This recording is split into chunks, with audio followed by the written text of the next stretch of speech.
Hi lovelies, I hope you're well. Welcome back to my channel and welcome to my second video. So I'm super excited about today's video because I've been meaning to do it for quite a long time. Sorry. So basically what I'm going to cover is what lipedema is, and I know I talked about it in my previous video, but I'm just going to go over it again and just talk about it a bit more in depth, and also talk about the signs and symptoms and the causes. And then I'm also going to talk about, because I get asked a lot about how I went about getting diagnosed and how I found out about lipedema in the first place. So I'm going to talk about that, and it's quite a good story, so you do want to stick around for that. Alright, so yeah, let's get into it.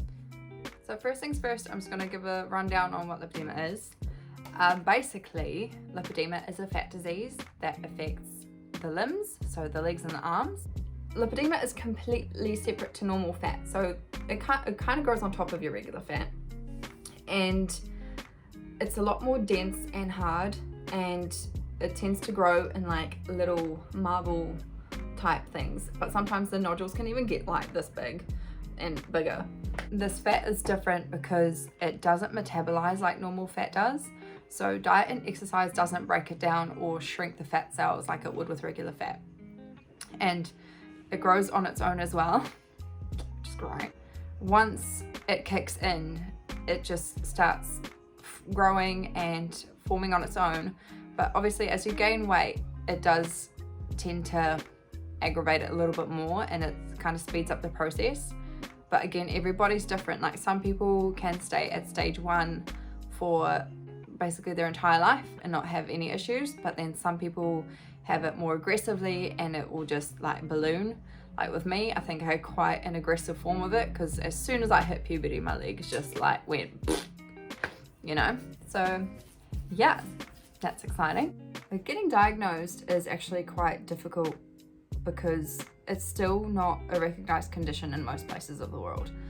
So in Europe, they have done a lot more research and they're way ahead of the rest of the world, and it's actually considered a condition over there, and it's government funded if you want to get surgery, but that's only if you're like stage 3 onwards. But everywhere else it's not well known at all, and women go through basically their entire lives not knowing that they have this condition, and that's really shit, because it's more than just looking disproportionate. This fat can grow to such an extent where you become immobile. Your legs get so big to the point where you can't walk anymore, and then you end up getting secondary conditions like lipedema, where your legs can't drain the lymph fluid properly and it collects and you get like lymphedema, and that's irreversible. You can't fix that, and it's painful. It's so hard to live with lipedema. You have no idea. My legs weren't that big, but they hurt so much. So I can't even imagine how women who get to the later stages where their legs are enormous, I can't even imagine how they feel. And it breaks my heart. And that's why I just want to get this information out there, because no one should get to that point in the first place. Yeah, so that really sucks. But that's just the situation we're in, sadly, and which is why more people need to advocate for it. So what causes lipedema? The disease is passed on through the women in the family. So if you think you might have it, a good way to tell is if your mum or your grandma or your aunties have struggled with bigger legs or weight issues throughout their life. What actually triggers that gene to, I guess, activate is major hormonal changes. So like puberty, pregnancy, and menopause. So I guess it's just like when your body goes through like that whoosh of hormones flooding through your body, and it's just like, what the hell? So for me, it started when I hit puberty, and I feel like maybe a little bit before as well. Like, started noticing my legs were bigger when I was about 9, but yeah, definitely after like 12 they just went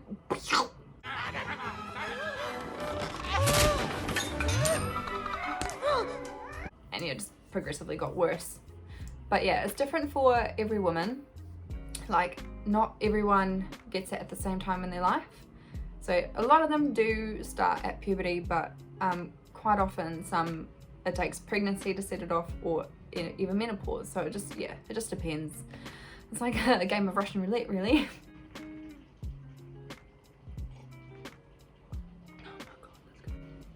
So that's basically it for the causes, and now I'm going to talk about the symptoms. Okay, so this part is very important, so please listen carefully, because even if you don't think you have lipedema, understanding what the symptoms are could help someone that you know. So the most obvious symptom, I guess, would be the disproportion of the body, because with the way the fat is distributed, women with lipedema, they tend to have a waist that's quite small, and then their legs are a lot bigger. So yeah, for me, I was like a size 6 to size 8 on top, and then my legs were a size 14. Because with lipedema, the way the fat is distributed around the body, it gives the legs this like tree trunk look. So when normal people gain weight, they still tend to keep a bit of shape in their legs, you know? But with lipedema, you get more of a straight shape to the leg, and this is where you get the cuffing of the ankles as well, which is another symptom of lipedema.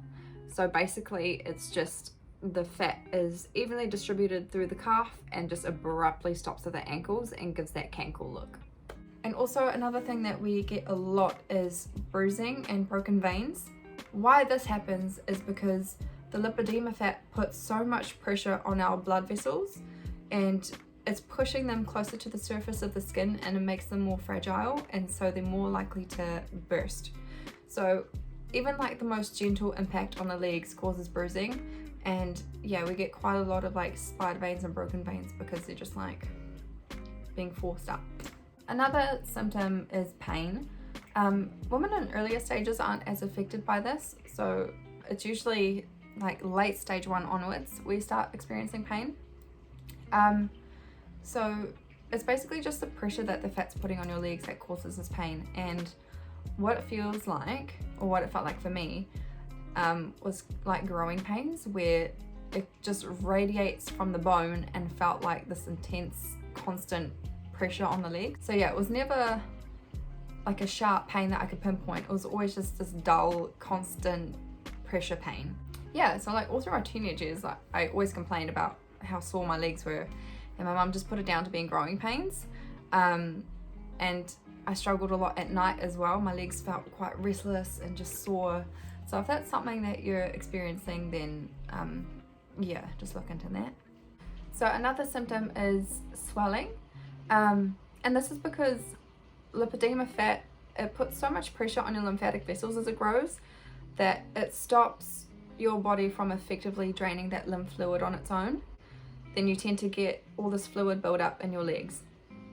So yeah, like in earlier stages it might not be as common, but once you get to about stage 2, it could be more noticeable. So if you've been on your feet all day and you notice that your ankles are swollen at the end of the day and quite sore and tender, that's something to look out for as well. So yeah, those are all the main symptoms. If you feel like you experience a few of those, then definitely go to your doctor and just get everything checked out and make sure you're okay. Yeah. Sorry if the rain is very loud, it's like pouring down outside, it's quite stormy today. Okay, so now it's a bit of story time and how I found out about lipedema. This completely happened by chance, and I totally feel like it was meant to be. I was, I think maybe 21 or 22 at the time, and I actually found out on Instagram. I was following this girl called Morgan Losing. I don't know if you guys know her, but she's amazing, go follow her. And yeah, she had been going on this weight loss journey for a while, and then she had noticed that she was losing weight quite rapidly on her, like the rest of her body, but her legs weren't shifting at all. And so she decided to go to the doctor and get it checked out, and that's when she found out about lipedema. And yeah, she talked a bit more about it in the post, and I just read it and I was like, mate, like this is a bit of me. Yeah, it kind of just stuck with me, but then of course my brain was all like, no, this is just your body, and like, no, you're just self-diagnosing. So I kind of didn't think about it too much, but I think I did tell my mum about it, and she said the same thing. She's like, it's just your body, like it's not a fat disease, like you're fine. And I was like, oh yeah, fair enough, true. But I did go, like I think after a few weeks after that, I had to go to the doctor for like my sinus problems, and I said to him, I was like, can I just like throw this in here? I just found out about this condition, and I've always struggled with my legs. He hadn't heard about it, but he did give it a quick little Google. He had a quick look at my legs, even though I was dressed in like the tightest skinny jeans you could ever wear, and so it was kind of hard to really get a good look.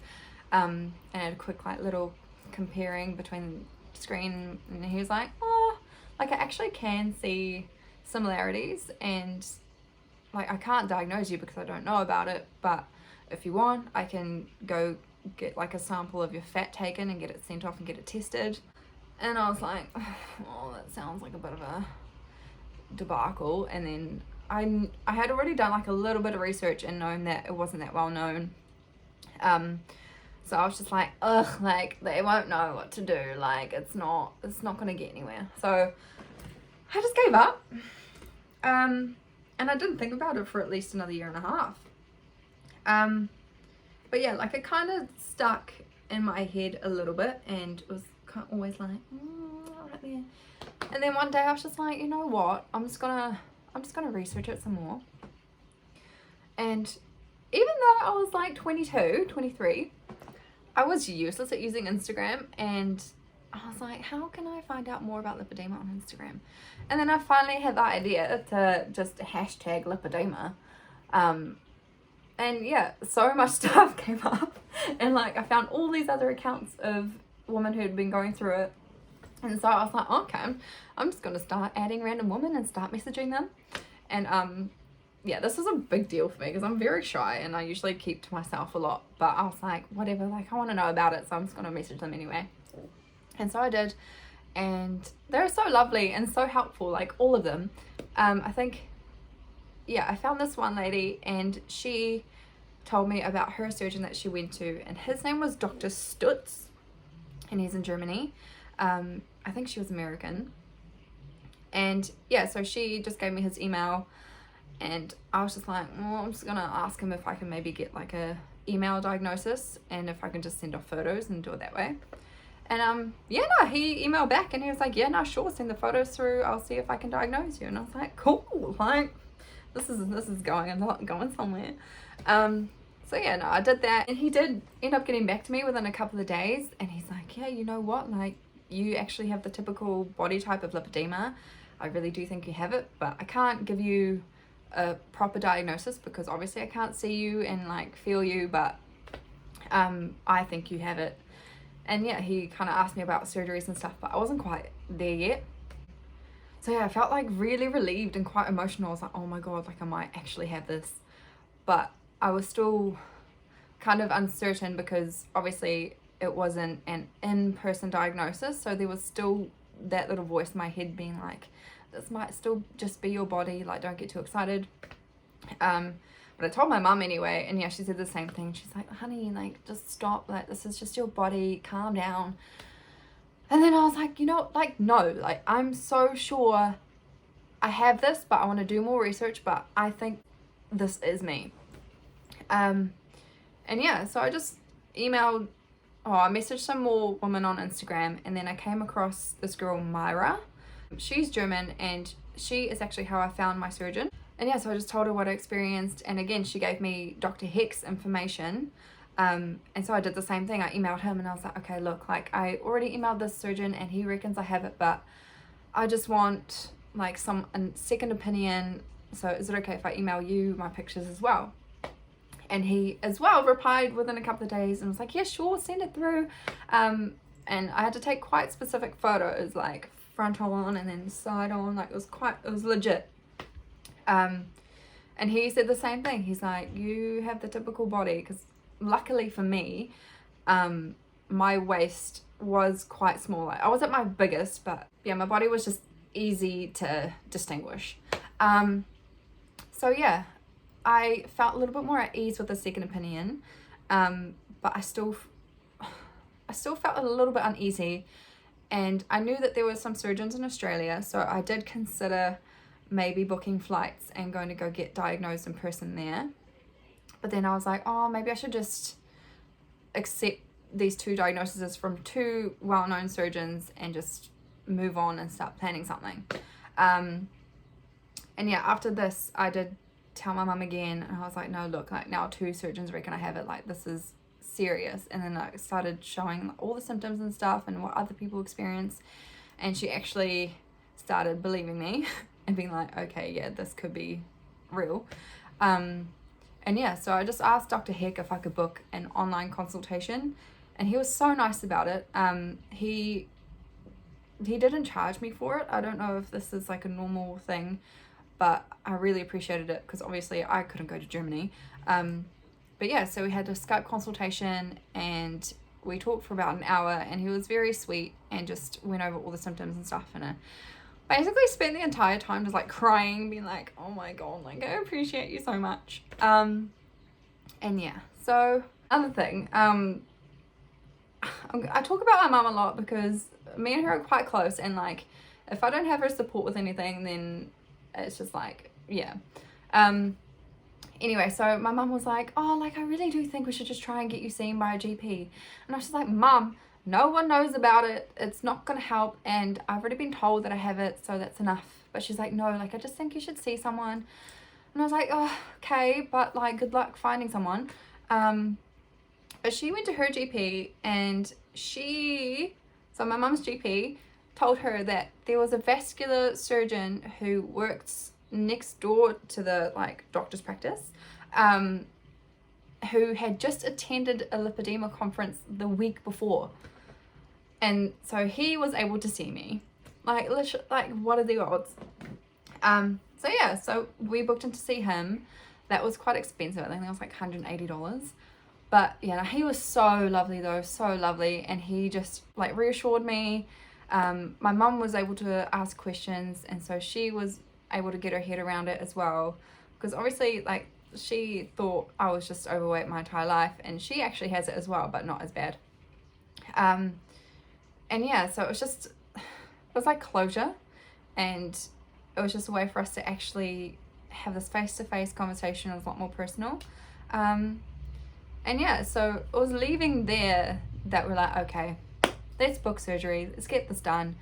And yeah, so that was that.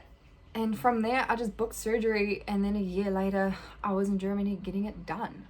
It was quite full on, and it was a massive time in my life where I just had to really believe in myself and just push through and keep researching and just trust myself. And yeah, that's the story of me. So in terms of you getting diagnosed, if you think you have it, I guess the way I went about it isn't as conventional, and I'm pretty sure it was more of like a one-off thing with my surgeon. And the reason I went about it that way is because I know that doctors don't know about it here in New Zealand, and most other countries as well, apart from Europe, they know quite a lot. So getting diagnosed can actually be quite tricky, and I don't have as much advice for it, which sucks, but because yeah, so I guess all you can do is just try and go to your GP and explain what it is. They might be able to refer you to some other specialists, but yeah, I just think probably going to the GP is the best option. It might take a few goes, like if your GP doesn't know about it, maybe go to someone else. And yeah, just keep trying. It might be a long process, but it's worth it. If you're an Auckland girl, I'm going to drop my information for the vascular surgeon that I saw. He's based in Silverdale. It's quite far out, but it's worth it if you want a face-to-face diagnosis. And yeah, sorry I can't be more help with getting diagnosed. It's just the situation we're in really, which is why spreading awareness is more important. Yeah, sorry. Oh, so that was quite a long one, but thank you for sitting through this video. Yeah, but that's basically it. That's all I wanted to really discuss today. And yeah, I hope that information was helpful. If you have any other questions, feel free to message me on my Instagram or drop a question in the comments, and I'll get back to you as soon as I can. But yeah, thank you so much for watching again. I love you guys to bits, and see you next time.